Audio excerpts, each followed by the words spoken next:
Hi, I'm Beaver Buddy. Get ready for a magical children's story with an unforgettable moral about kindness from the most unexpected places. Have you ever met a snake who didn't slither to scare, but knitted scarves to care? In the icy Dune Desierto lived Sira, a serpent like no other. Sira had scales of shimmering violet and a tiny red beret she wore proudly, tilted slightly to the left, just like the heroes in her favorite stories. But Sira wasn't fierce or venomous. She was soft-spoken, gentle, and had a marvelous gift for knitting the warmest scarves in the entire desert. Each morning, she'd slither to her secret cave stacked with yarn made from moon moss and cactus thread, glowing faintly in the cold shadows. Her favorite clients were freezing lizards, shivering bats, and even the grumpy armadillo twins who never said thank you, but always came back. Despite their silence, Sira smiled. "Warm necks make warm hearts," she hummed, as her needles clicked and clacked in a rhythm like desert rain. One day, while collecting dew thread from a singing cactus, Sira heard a loud whimper echoing from the dunes. It didn't sound like any creature she knew. Curiosity tickling her coils, she followed the sound and discovered a strange sight. A furry creature buried in the snow sand, trembling and alone. "Hello?" Sira whispered. The creature peeked out. It was a frosty, a rare animal thought to exist only in northern legends, lost and confused. He introduced himself as Ploop, with frosted eyebrows and tiny hooves wrapped in frost. "I came chasing clouds. Now I can't feel my nose." Without hesitation, Sira unraveled a half-finished scarf and began knitting a hood around Ploop's fuzzy head, humming softly as she worked. "Why are you helping me?" asked Ploop, eyes wide. "Because you're cold, and I have thread," Sira replied simply, adding snowflake stitches with care. Wrapped in glowing yarn, Ploop's nose began to twitch again. He sniffled, then sneezed a cloud. "You're warm magic," he gasped, tears turning to steam. Grateful beyond words, Ploop offered her a gift, a tiny flake of cloud ice, which never melts and grants one wish to those with selfless hearts.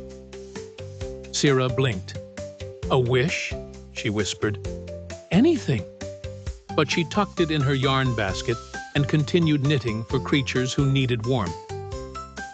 Weeks passed, and strange clouds formed above Dune Desierto. Clouds shaped like threads, needles, and cozy hats. Something magical stirred. One night, a thunderous roar shook the dunes. A monstrous wind fox stormed in, swallowing clouds and freezing everything with icy gusts. Animals ran, trees froze mid-wave, and even the sun dimmed in fear. Sira stood firm outside her cave, a bright orange scarf fluttering around her. "Little snake," growled the wind fox, "your yarn warms hearts, but I freeze them. I'll blow your magic away forever." His icy eyes glittered. "You don't scare me," Sira replied, trembling only slightly.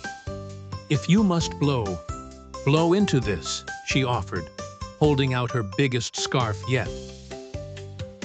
Curious, the wind fox took a deep breath and blew into the scarf. And something incredible happened. The yarn shimmered and turned his breath warm. The warmth spread through his body. He coughed, sneezed, then suddenly sighed deeply. "What is this feeling?" he asked, eyes softening. "It's care," said Sira. "It comes from giving." The wind fox blinked and shrank down into a small, tired pup with fur like wind-blown wool. Animals peeked from hiding. Snow melted. Ploop returned, galloping across the dunes. She did it. The scarf calmed him. He cheered joyfully. Sira smiled, then looked at her yarn basket. The cloud ice flake glowed gently, ready to be used, but she simply winked and tucked it away again. "You still haven't used your wish?" asked Ploop in amazement. "No need," said Sira. "The warmth I give always comes back in wonderful ways." From that day on, the wind fox pup stayed by Sira's side, wagging his cold tail and helping carry yarn through the dunes to creatures in need. Together, they knitted during storms, sang while stitching, and taught others to weave not just scarves, but courage, joy, and friendship too. And whenever a creature felt lost, cold, or forgotten, they found their way to a glowing cave where warmth came not from fire, but from love. Moral: true kindness comes not from strength, but from warmth freely given, even by those you least expect. See you soon with more magical adventures, wonderful places, and heartwarming tales with Beaver Buddy.